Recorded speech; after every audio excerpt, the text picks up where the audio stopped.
States has moved military assets in the Caribbean to the safety ahead of the expected landfall on the Tuesday of a massive hurricane that is set to slam into the Jamaica. Also, Washington has an unusually large number of the forces deployed in the region, the 7 United States Navy ships as well as F-35 stealth warplanes as part of what it calls the counter-narcotic efforts, and there is a danger of those assets being affected by the Hurricane Melissa. Also, United States forces have implemented inclement weather plans and moved away from any area where the current or the forecasted weather conditions are hazardous and could also potentially pose unacceptable levels of risk. This is what the military's Southern Command, that is Southcom, said when asked about the preparation for the storm. Despite these recent actions, they remained ready and able to accomplish their assigned missions, said the Southcom, which is responsible for the United States forces in the Central and the South America. The United States began carrying out strikes on the alleged drug smuggling boats in the region in the early September and has launched a major military buildup that is saying is to curb the trafficking, but which the Venezuela also fears is aimed at the regime change.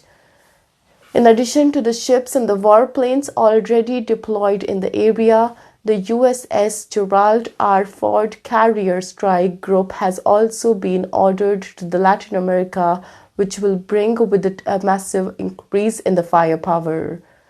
Hurricane Melissa is now only hours away from making a landfall in Jamaica, with the officials warning that the storm will smash the small nation's infrastructure.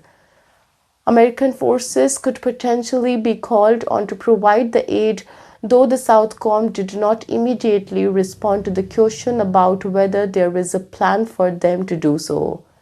Also, the storm may disrupt the United States' efforts to strike alleged traffickers in the Caribbean, making it more difficult for the American forces to operate and also potentially keeping boats that would be targeted by the Washington off the water.